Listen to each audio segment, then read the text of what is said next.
Welcome to Season 2020, Episode 2. In this week's show, Iannone handed an 18-month ban. Are drugs in MotoGP? And we look at all the reasons behind MotoGP's cancelled races. This is the Pecino Report.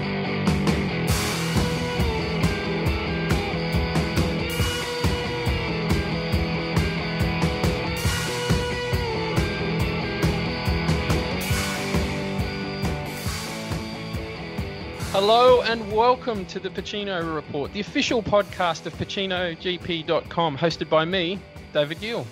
This podcast is quite literally living proof that if you annoy internationally renowned MotoGP journalists, they will submit to anything and agree to anything. Blackmail's a wonderful tool. That's it.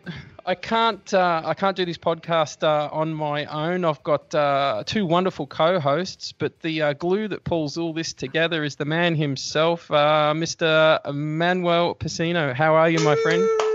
Here I am, here in my corner, ready for the combat. David, how are you? How are you down under? How does it feel to be with the head down?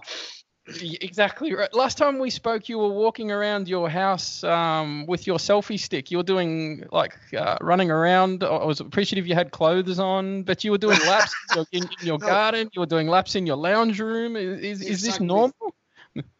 Well, normal is nothing in these days. But yesterday I walked a lot. A lot. I think 10,000 steps, a lot around the house. 55 minutes of that was talking to me. That's impressive. That is impressive. Moving on to my next co-host, Stuart, Ivanka, Hillary McGraw. How are you? David, Edith, Gill. I'm very, very good. Thank you, my darling. How was your day, mate? Yeah, good. Trying not to go stir crazy in self-isolation here. I managed to get out the house and take the dogs for a walk. That's the end of my day. There we go. But did you do as many steps as Manuel? No. I'm lucky if I did 5,000. I have very small dogs with very small legs. I was going to say very small legs. Yeah. Which works for me because I'm just an unfit fat man, so it's good. It's like, the dog's tired, got to go home. Yeah, blame it on the dog. And the last of our wonderful co-hosts, Miss Andra Easton. How was your day, my dear? Oh, fantastic. It's a Friday. It's a good day. I didn't do it. I did no steps. I walked probably from the lounge room to the bedroom and, not as many steps. Look, it's fantastic that Fridays are Fridays everywhere in the world. Absolutely. We are how far? 25,000 Ks each feather, but Friday's Friday. Still a good day. We have many differences, but Fridays are the same. Exactly. How about you, David? How was your day? This is actually the high point of my day, to tell you the truth. I've been looking forward to this all day. I've listened to episode 1 a couple of times, and it put a huge grin on my face. I'm excited to get a few more of these in the can for the listeners. Outstanding. I can't wait to hear it. Yeah. Mr. Pecino, what have you got for us? Well, I think that today we will have to talk about Mr. Iannone. Yes. Is he back in the who just was judged because of how do you say, drugs? Being naughty. Yeah. And I think we can use this moment to touch this topic in our conversation, drugs in MotoGP. Has it a place? Does it exist? Exactly. I mean, it's a rare thing, but it has occurred before in various performance enhancing and recreational methods. Yeah, there are different formats of doping. Something is doping, and another thing is taking drugs. It's completely different, And basically, what has happened in the past has been drugs penalties, right? Yeah. Yep. Doping in racing is something rare, and it doesn't match too much in this sport, because if we go down to you have to consider that the situation where the athletes put themselves, if they are not completely, how do you say it in English, lucid, lucid. Yep, clear-headed. Good. Yeah, it's against their life, because they need the balance, and there is nothing that improves the balance. So if we go down to doping, we have to look in another areas, like doping for losing weight, that is important. Doping for gaining muscle mass. This was just the teaser. Is this where someone volunteers to try out some of these diuretics to see what effect they have, so we can discuss it in the podcast? Take one for the team. The other thing that we had tabled for today was that we are living through a pandemic situation, and races are being cancelled. But Manuel, I was very privileged to get a sneak peek at an upcoming article of yours that has quite rightly pointed out that cancellations are not an unknown phenomenon in MotoGP. Well, the championship is 72 years old. Okay, yep. In this 7 decades, imagine many things has happened.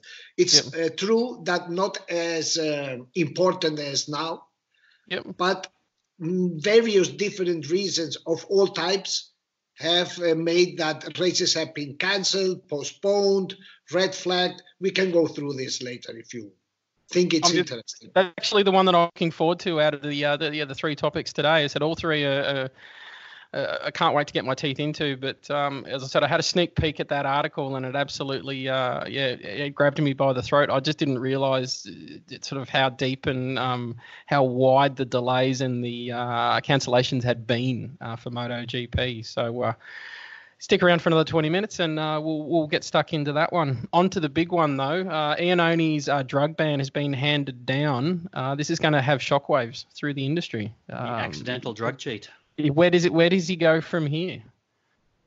Iannone, you mean? Yes. Yeah. Yep. Well, Iannone, I think that they will appeal because he got the penalty for 18 months, right? Yep. And it starts to count from when he was noticed, so last December. So I'm sure that having read the judgment, it's quite clear that, for me, that if he appeals, he will get this penalty cut. So with the championship in the hibernation situation that is now, at the end, I think he will be able to join the championship when it starts. So that is which nobody knows when. But I think that he can perfectly join back the championship when the Grand Prix start again. If you have a normal season, and I say, because as we've spoken about in the last episode, I have no idea on this. That's why I'm here, because I seriously have zero expertise on the MotoGP. The apprentice. I am the apprentice. So if they're competing, they need to be in every race of part of the season. He couldn't, if he gets banned for say half the season, it's not like he can jump back in. And does he either need to be there for the whole? No, that's good. That's a good question, because the team can put a step rider in his on his bike. So they get points. And so someone else can race for the team and get the points, and then he jumps in. Yeah, but the problem of jumping in the middle of the season is that he has not ridden the bike at all.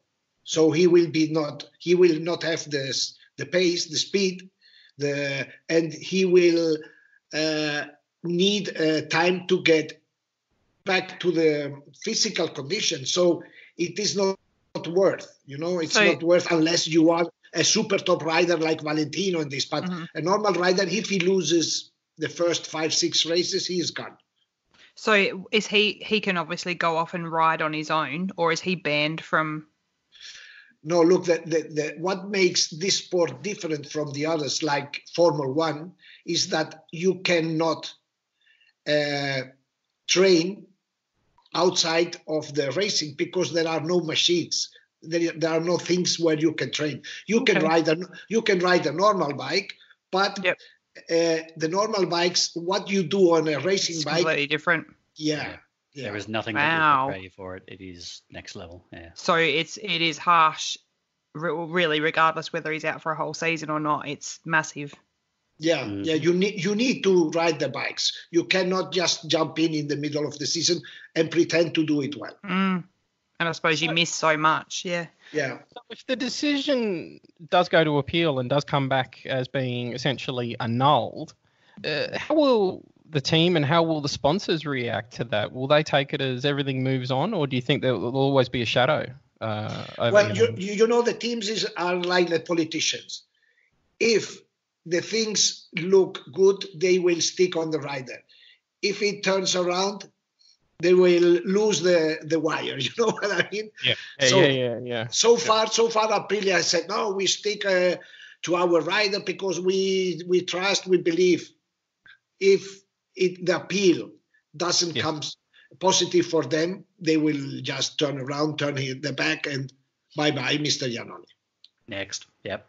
He is having a rough time, though. He said you follow him on the socials. He's there's a lot of fans that have departed from supporting me. He's lost his long-term relationship. That's already taken its toll upon Iannone. For that to then potentially go through another level and have sponsors and that wider level of support drop off is a very real thing. Yeah, but Iannone is a very particular character in this sport because he has one who has exposed him a lot in social media. His girlfriend was a dancer, and at the end he has put more effort probably in being social media influencer than being a rider, and now he's paying the bill for that. Yeah, okay. I've just looked him up because I want to know who you're talking about. So he's 30 years old. Is that quite old for a motorbike rider? No, it's a good age. He should be at the peak of his career. Yeah, should be right in his prime, definitely. So why would he possibly have been taking substances he shouldn't? Because to look fitter. Imagine, because they say it's not to improve his performance, because he's constantly on social media and this and that to look cooler, In fact, he has done a lot of, surgery in his face. Plastic surgery. It's like cosmetic surgery, really. Plastic to improve his nose, to his lips. That'd be unfortunate if you fell off and messed up your face after spending all the money on that, wouldn't it? Well, and Andra, they wear a helmet, Oh, yes, mate. That helps. Probably that does help, yeah. You see him riding on his bike with no helmet. No, it said, our thoughts definitely go out to him, but he said there's some big repercussions rolling through. He said if it doesn't go all according to plan for him. This also leads into another question that we've definitely been talking about is this case of the use of drugs within his sport, is it just limited to isolated riders, or is there something under the waters? Is there an undercurrent that we're not picking up on here? If you mean taking drugs, it's more common than doping. Really? Doping is. So you're talking recreational versus actual doping? Yeah, is more linked to the non-athletic behavior. Yeah. Let's see. Okay, this is because at the end these are kids. Okay. Kids. Anthony Gobert as opposed to Noriyuki Haga. Okay. Yeah. Yeah, and Haga was also the same with the same stuff that Iannone was caught. But look, it's a funny story. It's not quite drugs, but I know only one rider that has been fined by his team for improper behavior, and this guy, it's casual or not, was also an Australian. Oh, that's a coincidence, isn't it? I am sorry. Tell me more. You have Anthony Gobert, you have Anthony West. Yeah. And this guy is called Jack Miller. Uh-huh. There was, when he was a Honda rider, there was a clause in the contract about proper behavior, right? And he was fined once because he arrived in a, how can you say, in a state that was not athletic. So what an in Australia, Manuel, we call it under the weather. He was a little under the weather. Under the weather. So I spoke with the Honda manager, and he said that was the how do you say, the most expensive beer he had in his life. Wow. He can fight with $30,000 for a beer. Oh my God. Oh, That hurt. hit you where it hurts. Yeah, although in the kind of numbers that even then Jack was talking about, that wasn't that large, I suppose. He could afford it. Yeah. Yeah, no. But now I have to say, the same way I tell something, I have to say that Jack has changed a lot. Now he's really focused. He works on his fitness. Mm-hmm. He has grown up, basically, because for many years, you have to realize that he lived alone in Spain, being very young, being alone. And in Spain, like you in Australia, that is very easy. There are a lot of bars, and it's very easy to have beer. So it's not to blame. It's just to say that he was just left around, Mm-hmm. And now, luckily, he has caught up and he's really focusing on his job. But this isn't an isolated event. Some of the media that's come out recently, especially in the case of John Hopkins, he's actually been quite vocal of some of the struggles that he went through during his career with alcohol and recreational drug use. So it does seem to be a bit of a consistent theme that's starting to reoccur within the sport. Is that, are we coming to any point where you see that it can be completely clear, or do you just think it's within the nature of the riders that they'll just do everything at the extreme level? Look, I have to say you that riders, we have to check the backgrounds of the riders. Like in our previous podcast, we spoke about that riders are normal people, okay? But what they do is extreme. And their personality and their backgrounds is, in many cases, very extreme. And I'm not going deeper in this with John because it is his background and absolutely. Yeah. There are not many that are normal in MotoGP. Yeah. Oh, not many. I watched 5 minutes of that movie, David. What was it? Faster. Yeah. I watched 5 minutes because, I've just got to ease into it. And it's so clear, like it is a special type of person that does that kind of thing. I can't even get my head around it at all. Yeah. So yeah, I totally get it that the rest of it, it's not just one aspect of their life. They're on the edge for everything. Yeah, and especially in the family environment. Their background in this, I can tell you 70%, their family environment and what they have behind, it's like an escape, this, for them at a certain point. And then they get adult and turn into their profession. But at a certain point, risking is an escape. Yeah. Do they generally get into racing themselves, or is it something their families push them into at such a, like most professional athletes, they start it from such a young age, I imagine. They are obviously pushed into it by somebody rather than choosing it? Yeah, normally it's always the father. Yeah. You have because look, Andra, a mother normally wouldn't sit his son on a motorbike. Yeah, go get on a motorbike and just Yeah, go off you go. Do 250 kilometres an hour. Here's me with my 4-year-old walking up the stairs in our house going, for God's sake, hold on. Instead of sending him a helmet and some leathers, he'll be fine. Instead of sending him in his room, you say to him, okay, go take the motorbike and do 500 laps.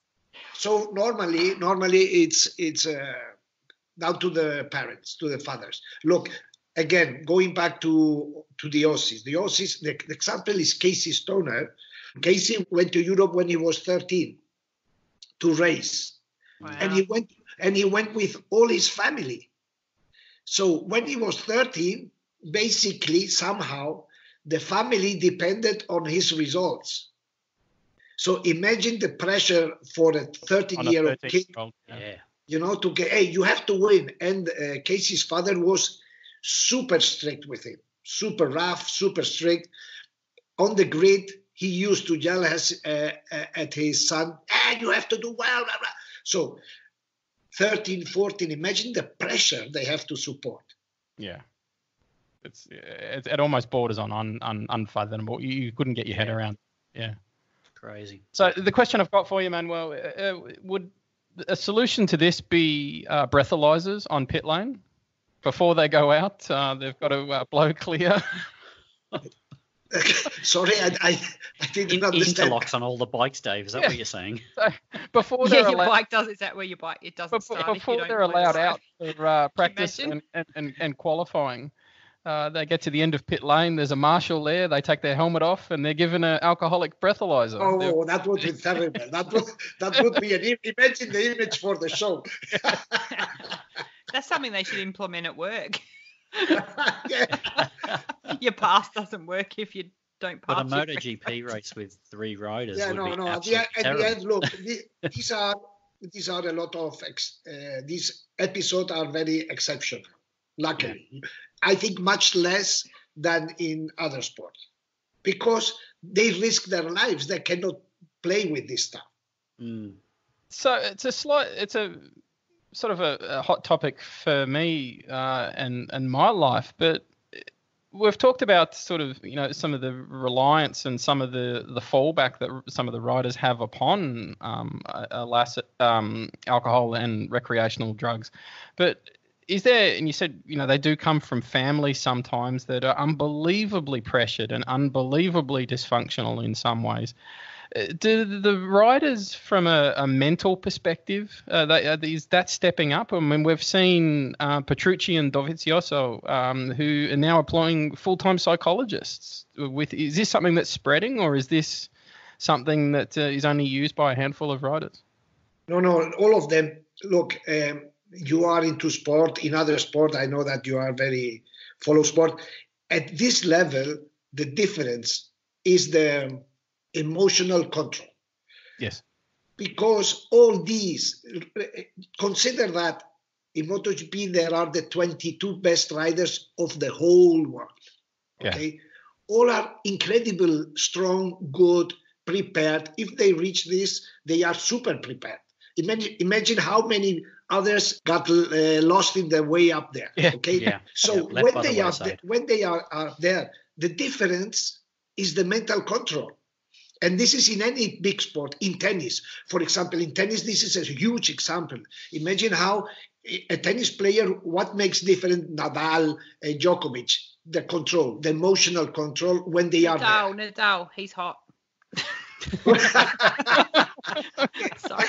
In fact, I think you have, I'm not much into tennis, but you have a tennis player in Australia that is quite, he doesn't control too much.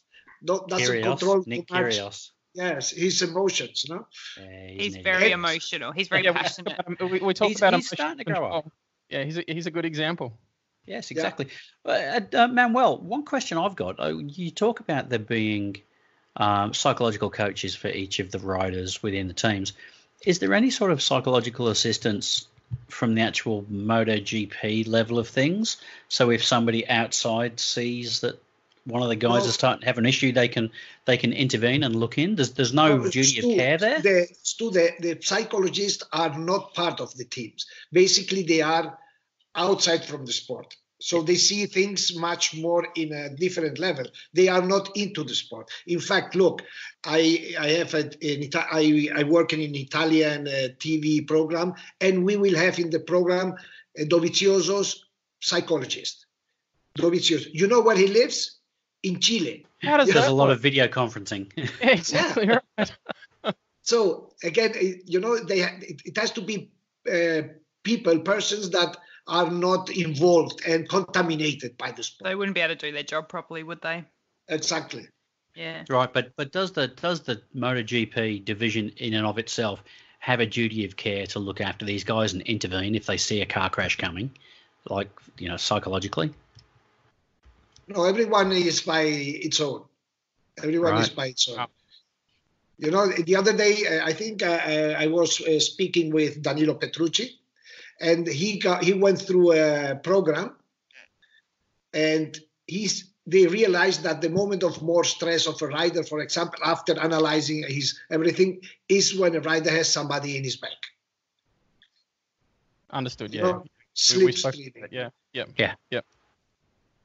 So yeah, that was a wake up call for me. We hear the commentary teams, saying that someone is slipstreaming, placing the pressure, waiting for the mistake to happen. And I honestly thought that was just media talking it up. But to actually hear Danilo say that himself, it was like that is a real thing. It said that the game moves into the head and how well that can be mastered as opposed to mastering those who are on the track with you.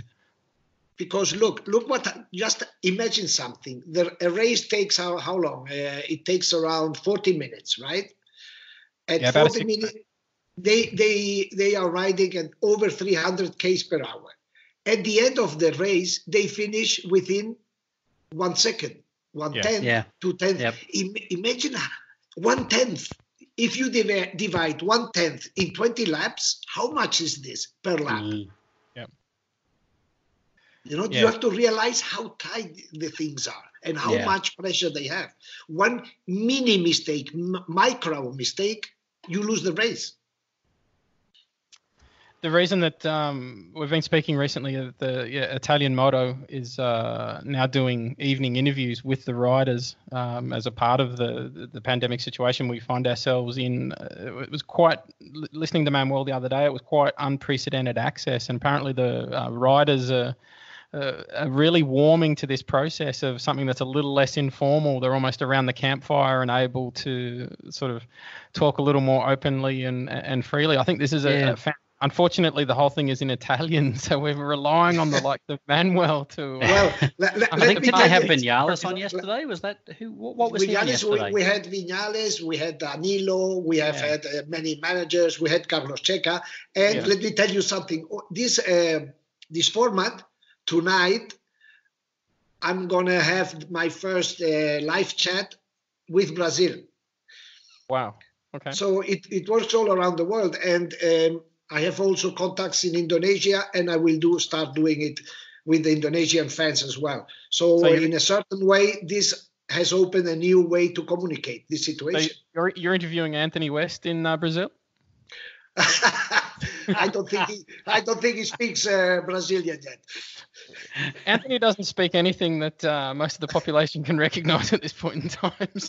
Andra, Anthony West, he has been for years living in a van and driving around Europe just to race.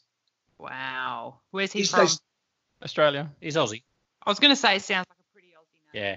I'll tell you, geez, he must have found some really good roadside cafes. I saw some photos of him from recently, and he's packed a bit of weight on.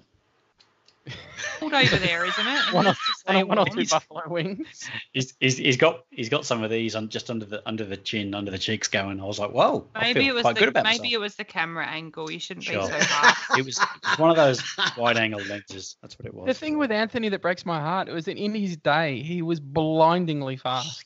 Yes. But he doesn't race now. No, he's taken to throwing insults at the. He's riding around sucking up. He sounds like he's living off the vibes of when he was great. Then he's probably cruising around Europe, pricking up chicks and just loving life. And. I'm not saying there's anything wrong with that. That's obviously what he's doing. Good on him. So on the Italian moto scene, Manuel, has anyone registered to the fact that delays in MotoGP have happened before? Has that conversation come up? Because when you and I were speaking the other day, I said I was just absolutely, I was eyes wide open. It was like, you're absolutely right. When you go through the history books, this is not the first time that all this has happened before. There have been some big delays to the racing seasons. Yeah, and the reason has been of all kinds, all kind of reason has at a certain time influenced to cancel a race, to postpone race, to red flag a race, but reasons that go out from natural disasters to epidemics to crashes to strikes, rider strikes due to economical reason, to safety reasons. So we can go through, if you want, quickly to through some examples that are very interesting. Even the riot at Spa. I mean, that was the one that. Yes. Well, look, there have been many reasons, but one really extreme was what happened in 1979. It's a long time ago in Spa-Francorchamps, that is in Belgium. Okay. Andra was too. I don't remember back then. Some of us were more than two. Yeah, I was a bit more than two. Yeah. So what happens there was so funny. Look, I explained it very quickly. The Belgian circuit was a very long track, 14.7 Ks. Okay, so for that race in '79, they cut the track and they did a variante, that is a shortcut, that made the track be 7 Ks, half of the distance. But they finished this shortcut just 2 days before the start of the race. So what happened? That when the rider start to go on this special shortcut, the oil of the tarmac started to come out. And it was a different type of road, wouldn't it? Because you've got your old one. It was slippery and hyper dangerous. So the top riders decided not to race. They said, look, it's no way to race, and they started to leave the circuit Friday night. Normally it was Friday, Saturday, and Sunday. Okay, the circuit was full of spectators, 100,000 of people, because it was in July '79. So everyone's what happened? On summer holidays, everyone's loving it. Yeah, it was just 1 day, 1 weekend after Assen, that is in the Netherlands. Yeah. So when the spectators realized that the riders were leaving the track, they started to burn their bras. Yeah, it was the 70s. It was the 70s. No, the signage along the sides of the track. Yeah. Well, they started to put fire around the track. Wow. I like the story better. So this ended with the police, the anti-riot police, entering into the campings, and there was a war. Okay, so the organizer got so scared with the situation that he tried to convince the riders who still were in the track, okay, just go out on Sunday, do like you do a race, because if not, they are going to destroy everything. Wow. So some riders accepted this, but now comes the story. Look, at this point, there were basically 3 Dutch riders in the championship. Okay, one was called Jack Middelberg, the other Van Doelmen, and a third one was Hartog. Hartog was the top guy, and this Hartog, he had left the circuit. So when the Hartog's followers knew that the other 2 were racing, they warned the organizer that they would throw beer bottles to them, So at the end, it was so dangerous that they decided to cancel everything. So that's very normal for Australian car racing, especially, in the middle of it. Sounds like a normal supercars weekend at Phillip Island or Adelaide 500 or something. Bathurst. But for bike racing, this is unprecedented. Imagine racing with stubbies being thrown at you. Yes, these Corona battles, now Corona is a... Oh, well done. I saw what you did there. What you did there. I don't know where I have seen a Corona battle in the last minute. Oh, I can't believe I didn't do that. Beat to the punch. Oh, nice. It was out there as well. We just missed it. Okay, that was good. Yeah. Look, David, another episode, for example, happened in Qatar in 2009. Qatar is in the middle of the desert. Well, on Sunday, there was an extreme heavy rain in the desert. A storm in the desert. Yeah, and obviously the drainage? Yeah.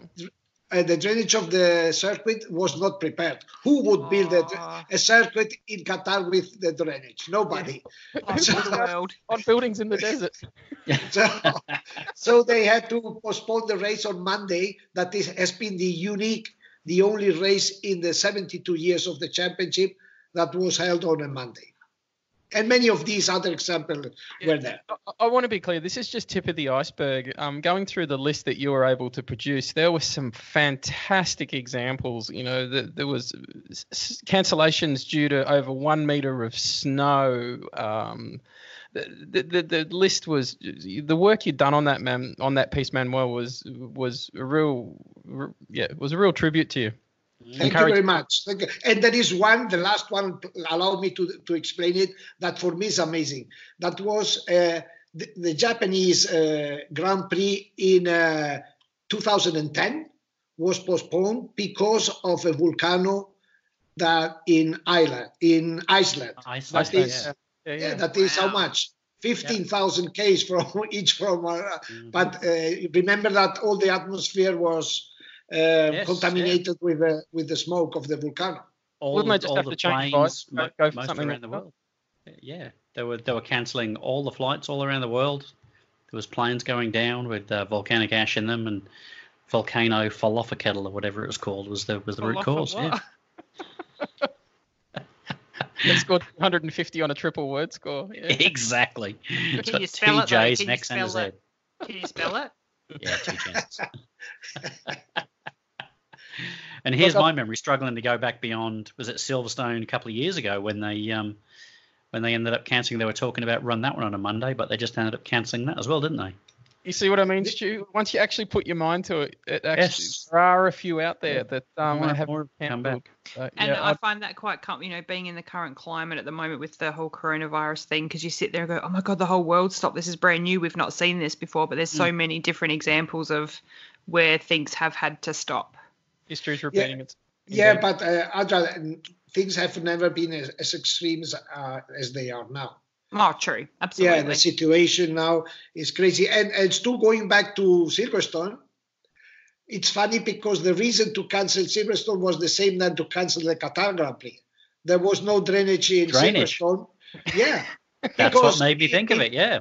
It never rains in Britain, No, so never. It never rains in Britain. I won't hear of it. Look, but these are tracks that are set up permanently, and I think they race in the same places every year. Yeah. Is it just because these freak of nature things happen, or it's just not prepared enough, or? Well, in case of Qatar, obviously it's an exceptional situation that it rains. How it rained in the middle of the desert.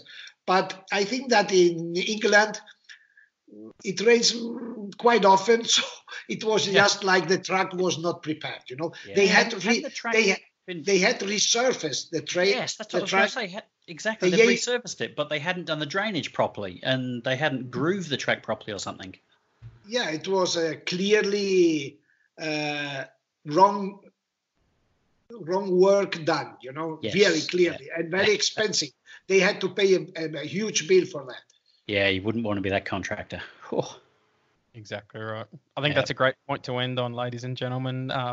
Manuel, once again, thank you so much for your insight and input for this episode. I'm looking forward to the next one already. I think we need to change his name to the Storyteller. That's it.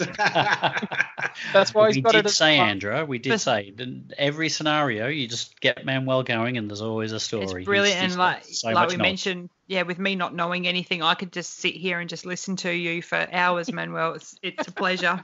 Thank you, Andra. And I think in the next in our next podcast, we could analyze which rider Ducati will have after having lost the option on Marc Marquez, having lost the option of Maverick Viñales, having lost the option of Fabio Quartararo. I did an exercise like imagining me sitting around the table in Bologna, where the headquarters of Ducati is, and analyzing the riders with the Ducati guys, putting on the table their pros and their cons. I think that we can do this on our Net podcast. I think we should do that, and we'll all decide who we think, and if I happen to win, it's possibly just because they've picked him on looks. Yeah, exactly. Okay. So, Andra, let's do that. Let's do that. When I gave you the photo of Iannone, are you happy to sort of put out there what your reply was? Or do we haven't had a hot or not yet? Or do we want to put that in the show notes? I think we'll leave it there. Let's save that for the next episode. Exactly. It's a good one. I think I just bluffed a little. I think I did too, yeah. I really do want to thank our audience at this stage. I think look, if you're finding any value in this podcast and you want to support it and you want to see more of Manuel's insight, the best thing that you can do is go to Apple Podcasts, give us a 5-star rating, or do the same within Spotify. That is quite literally at this point within the podcast's life. That is the best thing that you can do. You can bump us up the order. Andra, I know I asked you this yesterday, but where can the listeners find you on the socials? I believe you've been doing some work during the day.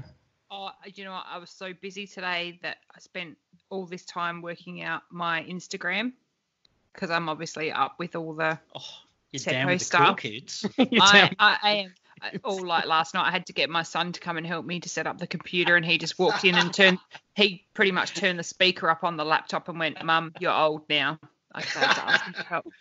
On Instagram it's Andra, ANDRA _ the Pecino report. So we're on Instagram. We've also got our one for the podcast, which Dave, I'm sure you'll tell everyone out, but love to get messages from people. Lovely. Stu, and you? Perfect. Yeah. So I'm an old hand on the gram. I love the IG life, man. So you can get me at quickdraw _73 on Instagram. Or again, at the Pecino report. 74. That makes you. No, 73. 73. 50 what? No. That's enough of that, young lady. and well, where can the listeners get hold of you? Where can they get the real news? Well, I suggest everybody have a look at pecinogp.com. And all the other social are the same. In Twitter, in Facebook, and in Instagram is pecinogp.com or pecinogp. There's where you can find me. Awesome. We've also now got an email that listeners can get into. So the Pecino report at pecinogp.com. And it's the Pecino report on Insta. I'm constantly checking that about every 15 seconds. I'm an Instagram junkie. And I wondered why you were single, David. Young daughters that keep me that on you the know of. arrow. Look, ladies and gentlemen, thank you so much. I think we'll put that one in the can and we'll call that one complete for the day. Thank you so much. We'll talk to you soon. Thanks very much, ladies and gentlemen. Stay upright. Thank you. Bye-bye.